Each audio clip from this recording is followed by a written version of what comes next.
Hello and welcome to the channel. Today, we're going to be talking about the science behind spicy foods. Have you ever wondered why some foods are spicy, while others aren't? It all has to do with a chemical called capsaicin, which is found in plants in the capsicum family, including chili peppers. Capsaicin is what gives chili peppers their distinctive heat and spiciness. It's found in the white membranes that contain the seeds of the pepper, and it's also what makes peppers feel hot to the touch. When capsaicin comes into contact with our taste buds, it activates a nerve called the TRPV1 receptor, which is responsible for detecting heat and pain. This is why spicy foods can taste hot and make your mouth feel like it's on fire. But capsaicin also has other effects on the body. It can stimulate the release of endorphins, which are chemicals that can improve mood and reduce pain. This is why some people enjoy the feeling of eating spicy foods, even though it can be painful.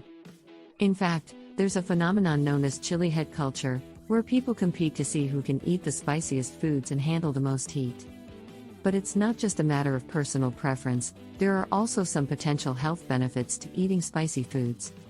It's been shown that capsaicin can help with weight loss by increasing metabolism and burning calories. It can also improve digestion and reduce the risk of certain types of cancer, such as stomach cancer.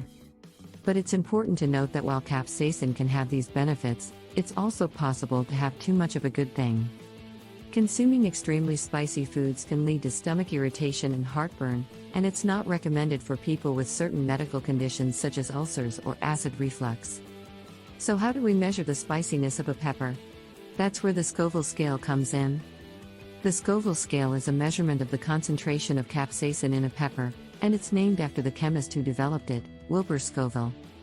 The Scoville scale ranges from 0, for a pepper that has no capsaicin at all, to over 2 million, for the spiciest peppers.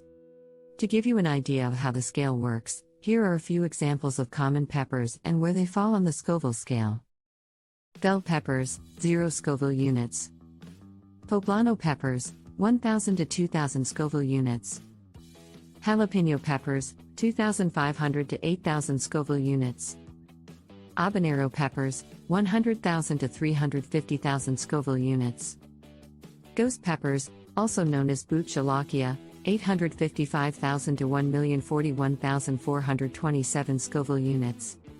As you can see, there's a big difference in the spiciness of these peppers, and it all has to do with the amount of capsaicin they contain. So next time you reach for that bottle of hot sauce or order a spicy dish at a restaurant, remember that there's more to it than just the heat.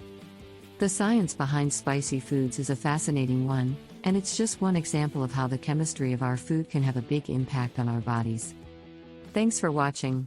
Don't forget to like and subscribe for more science content.